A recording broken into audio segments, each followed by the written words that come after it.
All right, let's jump into it. Good morning, everyone. This is Stephen Jenkins over at Insurance Agency Marketing Services. I want to thank you for joining us on the call today. Later, we'll have Andrea, our Chief Underwriter here at IAMS, go over some key points when trying to qualify your clients for coverage. But before that, before getting into the main event, I did want to take a couple minutes to chat some more about additional ways IAMS is here to add value to you and your business. First up, we have our new producer builder. And as you can see up there, we've got a few different point totals from 100,000 to a million. And in your first 6 months with us, you automatically get enrolled into our new producer bonus program. You can see there's a variety of different options that you can cash out at, whether it's marketing programs, marketing dollars, cash trips, etc. If you got any questions on that and would like to know a little bit more, just reach out to one of us sales directors here. The number is 800 255 5055. In addition to that, we got our referred producer program. If you know of an agent who maybe isn't quite happy with their current IMO relationship or think that they might be a better fit over here, send them our way. Not only will you get a bonus when they first get contracted, but then on an ongoing basis, you'll receive a bonus based off their production. You don't have to do anything. We'll take care of all the service and support for the agent. This could be a great way to generate an additional revenue stream. In addition to that, we've also got our standard marketing reimbursement program. As you can see, that's $100 for every qualifying 100K of index annuity premium. And then on the life insurance side is $200 for every 100,000 on single premium life and $200 for every 10,000 of life target. Again, if you'd like to know more about that, just reach out to one of the sales directors here. That number is 800 255 5055. Back office support, I'll touch on this for a moment. It's been a cornerstone of IAMS for the last 38 years, whether that's pre-sale illustration design work or pre-underwriting, submission to commission process. Our team does an amazing job. So if you haven't tested us out yet, I encourage you to do so. Our IAMS website is also a wealth of information. We have sales tools, our IAMS portal, which is also just a great resource for you, and you don't even need to be contracted to access this. We've got our quoting software out on the portal for annuities and life insurance. We've got current rates. In addition to that, we've got our e-app platform, our product information, and underwriting information. We also have our sales resource library, which has hundreds of point of sales pieces. Out there, you can instantly download just about any topic you can think about talking to a consumer about. If you have any questions, once again, reach out to one of the sales directors, 800 255 5055. I do want to mention that our portal does integrate with all standard e-app platforms, so Firelight, iPipeline, as well as Sunfire on the Medicare side. If you're curious about what carriers integrate, we do have some cheat sheets out there, so reach out to one of us sales directors. Creative marketing, and creative really is the key word here. They work on a variety of different projects for a number of agents all across the country that are in different phases of their career. They do an excellent job when it comes to taking an idea that you have and bringing that into fruition.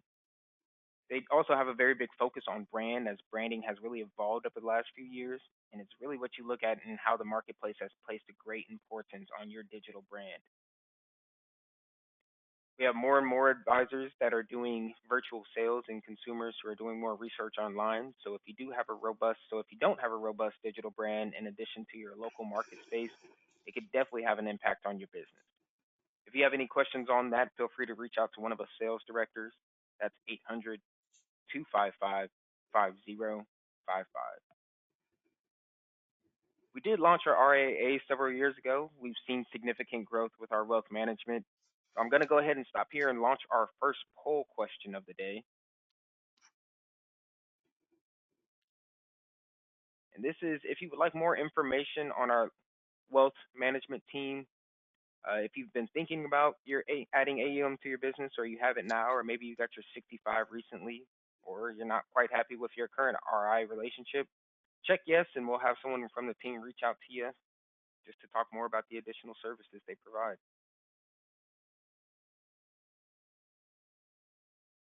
I'll leave that up for a couple more seconds here.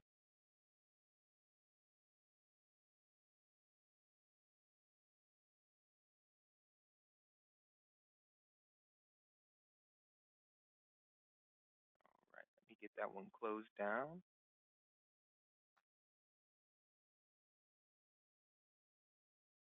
Next up, we have our Life and Annuity Academy. In fact, we have a great group of agents coming here in just a couple of weeks. I believe registration for this event is just about closed, but there are some openings. These events are an amazing opportunity for you to spend some more time just working on your business.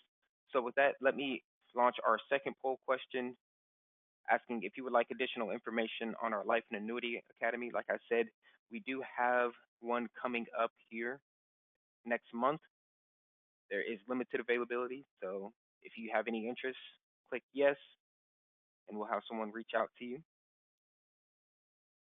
It's not easy to do what you're doing when you're in the field, you're running your business, and you're meeting with your clients, and you're dealing with the IMOs, carriers, etc. But these academies are really a great opportunity for you to spend some time working on your business. So once again, check yes if you would like one of us sales directors to try to squeeze you in before the cutoff. Get you some additional information.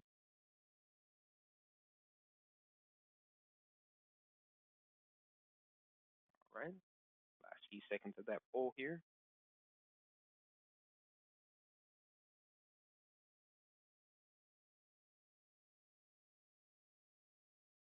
Our Quebec trip qualification has been underway since the beginning of the year. Keep in mind that production between January 1st of this year and June 30th of next year will count towards qualifying. If you would like additional information or to see where you're currently standing, reach out to one of us sales directors, 800 255 5055. Lastly, make sure to follow us on Facebook and LinkedIn. We syndicate a lot of our content, whether that's on product changes, marketing ideas, or what's going on in the industry. This is one of the best ways to see that information. So with that, I'm going to get our presenter on here. We have our Chief Underwriter, Andrea. Andrea, thanks for joining us today. And let me give you controls here. Good morning. Happy Monday, everybody.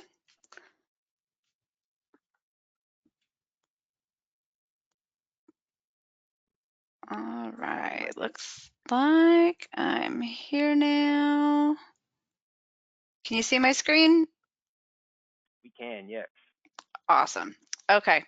So thank you everybody again for joining us. It's nice hot Monday in Nebraska. I think we're going to hit triple digits again, and that's super exciting way to start the week, huh? So today we are going to talk a little bit about final expense underwriting, which does incorporate a lot of automated underwriting. Two totally separate topics, but they are very intermingled. So before we dive into automated underwriting, I first want to go over what underwriting means in general. What is underwriting? Underwriting is the process that we go through to evaluate an applicant and determine how risky it's going to be to take them on as a client. The applicant's overall mortality risk is going to be the primary focus rather than morbidity, which we've talked about in the past. Essentially, the insurance companies they want to figure out, is this person going to die sooner rather than later? To put it bluntly, that's what they're looking for. Life insurance underwriters typically will gather data on the applicant, then they evaluate it, and then these individuals are classified within certain risk areas, and that's going to determine an applicant's premiums. Due to advancing technologies and data analytics, a lot of insurance companies are turning to this accelerated or automated underwriting. That's kind of the new way of the game. We're no longer using humans to classify everybody. There's a lot of things that are subjective, and these data analytics are kind of taken over. So let's jump right in then to what automated underwriting is. So automated underwriting, it uses algorithms, like I said, instead of human beings to make these underwriting decisions. These will typically be quicker answers, and oftentimes they're going to be less prone to errors. Now, that's not always going to be the case. Obviously, even AI can be wrong at times.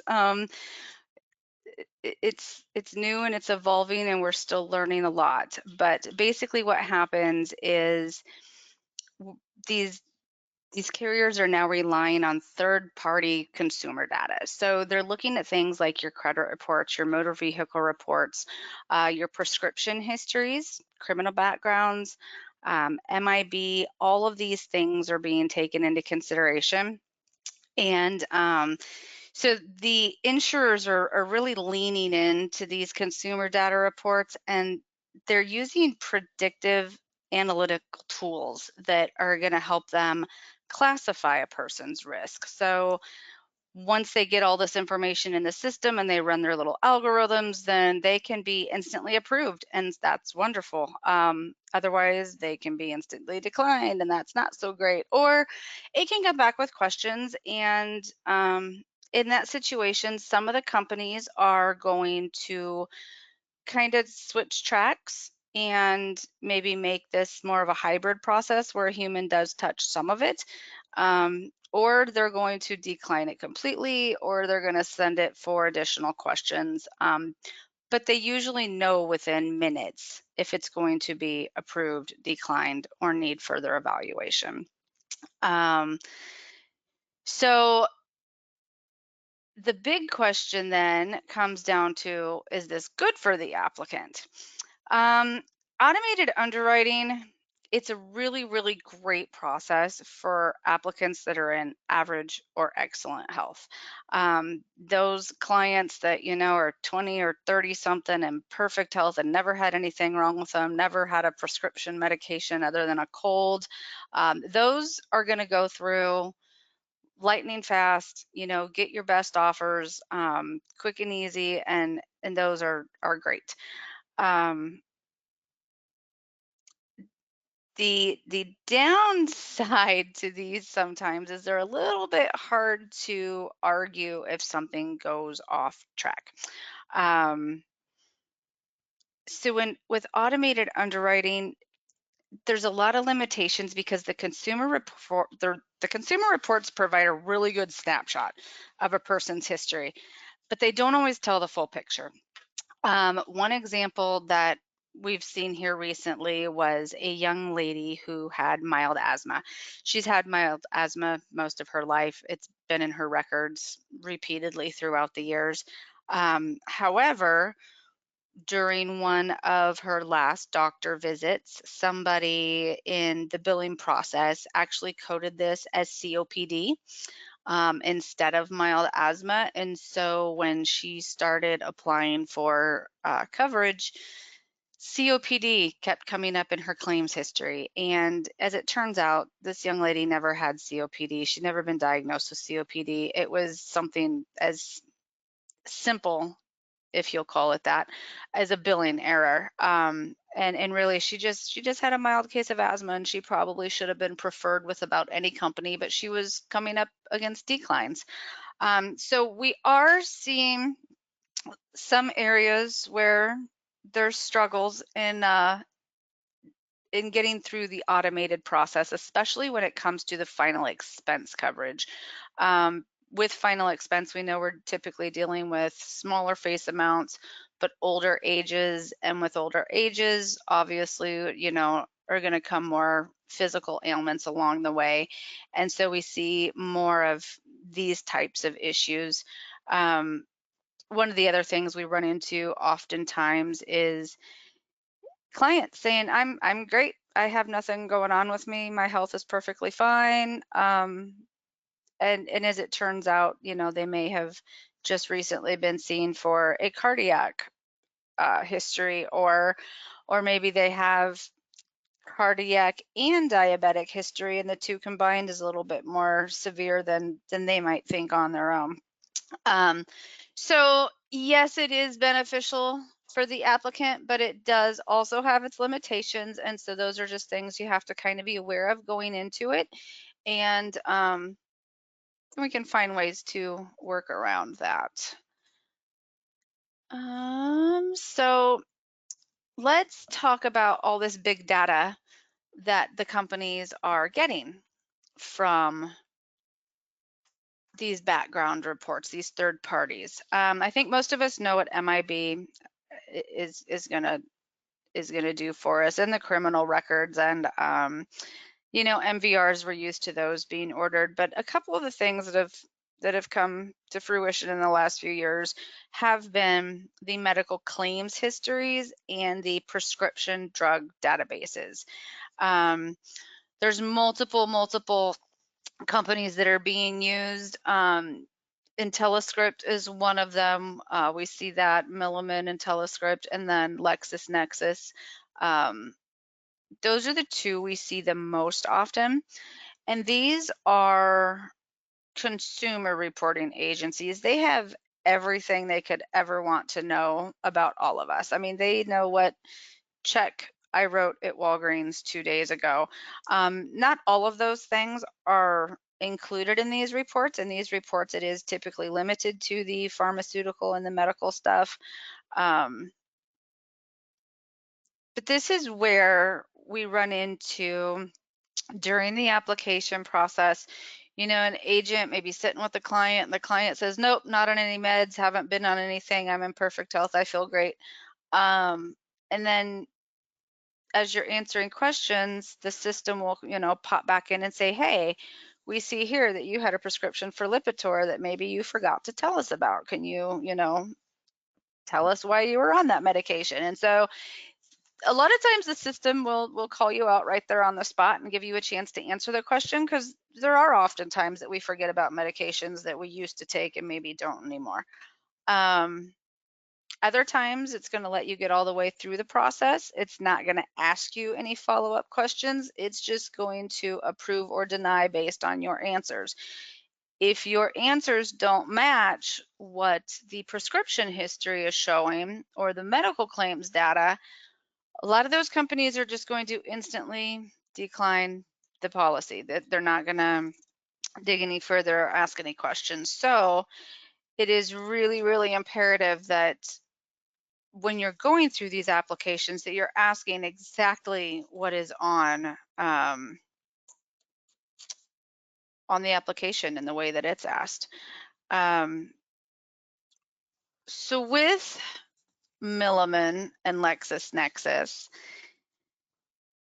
like I said, it's kind of, I equate it to a credit report. It's going to give you a lot of background information without a whole lot of context. And when these underwriting decisions come in, 9 times out of 10, the carrier is not going to tell you why a case may have been rated or why it may have been declined. What they're going to get from the carrier is a letter that says, we used a third party. This is the third party. You have a right to request the information. So what will need to happen then is the client themselves has to actually go out to Milliman or to LexisNexis and request a copy of their background report. Now, a few things to keep in mind are that these background reports, these companies, they're not making the decision of approving or declining. All they're doing is providing the data that the insurance company is using to make the decision. So they don't actually have any say-so in the outcome of your insurance policies. So when a client gets a copy of their Milliman report, and the Milliman report has something on there like, let's say there was a cancer diagnosis 1 month ago, is what it says. And the client says, well, that's not true. I wasn't diagnosed with anything a month ago. I don't know what this is. This is incorrect. The client will have to actually file a discrepancy with either Milliman or LexisNexis, whoever the reporting agency is. They have to contest this information directly with Milliman or LexisNexis, the reporting agency. They may have to work with their doctors. They may have to provide medical records to prove that it's not true. It's, again, equivalent to finding something on your credit report that doesn't match. You have to, work with that reporting agency to have it corrected. You can't have it corrected with the insurance company. The insurance company can't fix it with the reporting agency. So this is where it gets a little bit complicated, especially for the consumers. They don't really like always working with these third parties, and so it can require some hand-holding and getting them on board to request those reports, to get copies of those so we can see what the insurance companies are seeing if we are hit with a surprise decline or something along those lines. When a client gets a copy of these reports, it can be 4 or 5 pages. It can be 40 or 50 pages. It really depends on their health history. Um,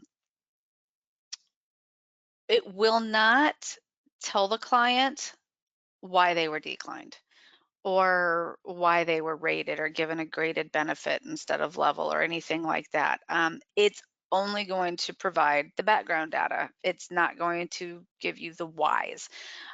So in an instance where we have somebody who's been declined and we've recommended that they go out and they get a copy of these reports, I ask that then if they're comfortable to share those with us, because I can sometimes go through those reports and I can tell on the medical claims that, oh, this might be what triggered that decline or what triggered that rate class.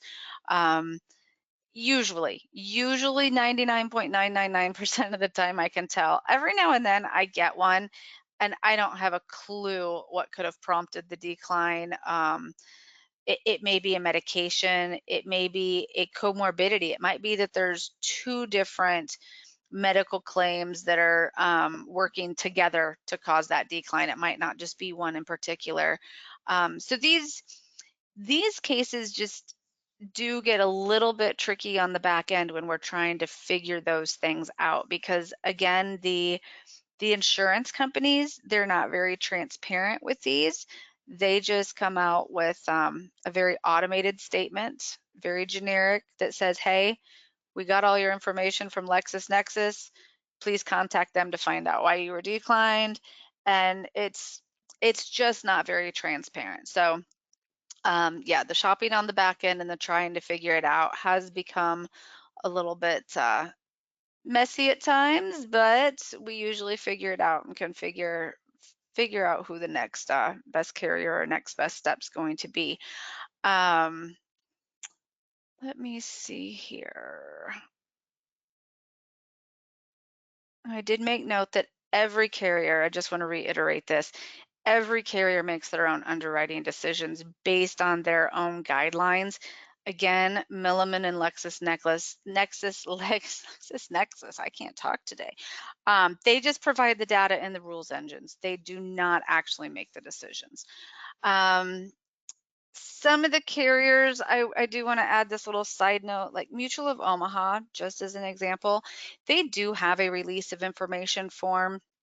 And if the clients will fill that out, Mutual will release the specific reason for the adverse decision. However, they only release the reason, not the Milliman report. Whereas if you just request the Milliman report from them, then we get a little bit more detail. They are one of the few companies that does have an appeal process. Again, a lot of them don't, but Mutual does. So just something to keep in mind there. And let's see here. We kind of talked about this. The clients can request specific reasons. We can't guarantee the company is going to tell us. A lot of the companies will say, hey, sorry, a human has never even looked at it.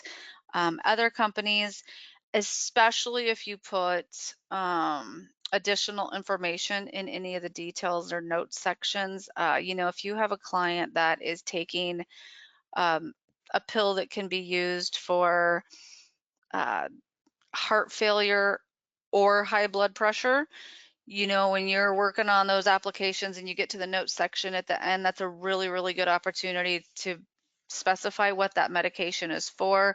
A lot of times if there's additional notes that are manually added, then that will trigger a human to look at these cases, whereas others might just go directly through the automated process and no humans ever involved. So I always say more information on that kind of stuff is better when it's available. Let's see here. So we did also add the links and the phone numbers for both Milliman and LexisNexis here. Those are always available too on our website, or I have those if anybody would like to keep those handy. So some of the ways that we can avoid adverse decisions on these, I know we mentioned it briefly earlier, but be very careful just to ask each of the medical questions on the applications exactly as they appear. We're all guilty of it, every single one of us. Someone will ask how we're doing and we say we're fine, and the doctor asks how we're doing and we're great. Nothing's been going on. We're in perfect health. But really, if you go back and look at, medical claims and such, you'll find that, oh no, this person's not perfectly fine. They maybe had some chest pain a year ago that they forgot about because they feel better now. So just always ask it exactly as it appears, because those blanket statements and blanket questions end up with blanket answers and we don't get the full story. One of the things I would also recommend is that if you are using the same carrier often, like you have a favorite out there, whoever it is, go ahead, contact us or go on their website or go on our website, whichever works best for you. I can send them to you as well, but get a copy of their actual guidelines and print a copy of their actual final expense app and their exclusion drug list. A lot of these final expense companies do have a list of medications that are excluded for any reason. If this medication pops up on your pharmaceutical report, it's going to be a decline. I think Mutual of Omaha, if I remember correctly, theirs is just a couple pages. It's not all inclusive. There's obviously going to be some medications that aren't on the list that should be, but it covers a lot of the pills you might see for chemo or cognitive disorders, um, congestive heart failure, things like that. So it's going to be, your more intense medications. And like I said, mutuals, it's only a page or two. It's something you can have right there with you at every single meeting or over your phone calls, and kind of be able to take a quick look and see, or have your client take a quick look and make sure there's not something on there that's going to kick them out. Other carriers, I was talking about Mutual there. Theirs is just a page or two. Other carriers like Aetna, I think theirs is 15 pages long. Now, it is longer. However, it lists pretty much every medication that you can think of, the top, I don't know, 100 probably. And it actually breaks down whether or not it's going to fall under preferred or standard or modified, or, it breaks it down a little further. So each carrier is a little different in how they convey that to the field. But those tools are out there and they are really, really helpful in figuring out what company is going to be best and what rate class might be possible. And then, make sure again that all the relevant information is included in the application comments. If your, client mentions a medication that is used for multiple things, make sure you're finding out exactly what the client is using it for, so we can put that in that notes section and clear up any questions that the underwriters might have. And I think that's really the biggest part on staying ahead of those and avoiding any unnecessary declines. One of the newer tools, though, that I do want to talk about, on our website, if you go to the life page, and of course, I'll tell you, we do have our fact finders, but these aren't quite as helpful with the final expense stuff. So we're going to skip right here. Yes, if you go to our life page, there is a section on there that is called CSG. It's a tool, it's a fact finder questionnaire, and it in a quoting engine. We've got the final expense quoting engine, but they've now added these tools where you can enter medical ailments. I could put bone cancer, breast cancer. I could put, congestive heart failure, diabetes. You can enter these different ailments. It'll drop down into different questions to get time frames and medications, and any other reflexive questions that it wants answered. And once it gets to those, then it will actually narrow down which carriers are going to be available based on whatever we've entered. You can enter medications. And if you do enter a medication, it'll ask you what it's being used for. If there's multiple uses, it will bring up all the uses, so you can select where it applies. And then if everything qualifies wonderfully, it'll show you which companies and how they would rate it, whether it would be level, graded, etc. And then once it gets past that, obviously it gives you the actual rates, the rate classes, and the quoting engine is fully there, just like it used to be, but it's got all these extra little tools now to kind of help narrow down which company is going to be best. Oh, there's a picture of it. Sorry, I knew it was there somewhere. But yes, it's right here on the life page, and then over here under CSG final expense, right next to the term quotes. And Hey, with Andrea, we that, do have a question in the chat. yes, sir. So the question reads, if using a medicine that has a variety of uses, how likely is it that a carrier or a company will accept our explanation for what it's for a minor use and would not assume the worst? So how likely is it that I will I will say some companies are better than others when it comes to that, and that's why I say always put it in the notes section if you're able to, because if there is any question, they should be looking at that notes section, and that should prompt a human to look at it rather than just the computer and AI and doing their little background work. If you don't have it noted anywhere, it is likely that the system could just assume the worst and decline it.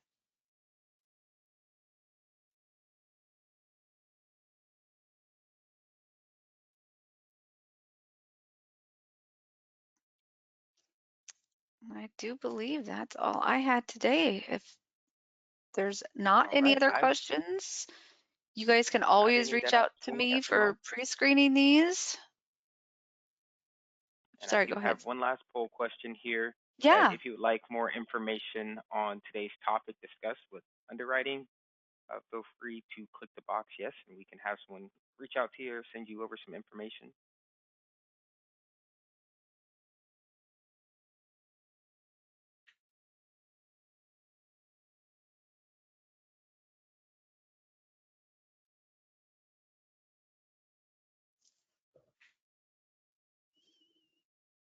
We'll leave that up for a couple more seconds here.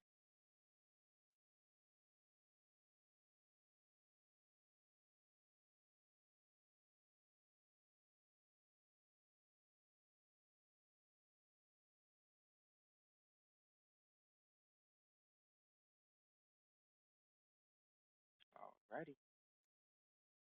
Well, I do thank you, Andrea, for giving us some more information on this. Thank you all for joining us today. Let us know if there's anything that we can do to help, whether that's the annuity information, our IAMS Academy, life insurance, our wealth management, creative, or Andrea with underwriting.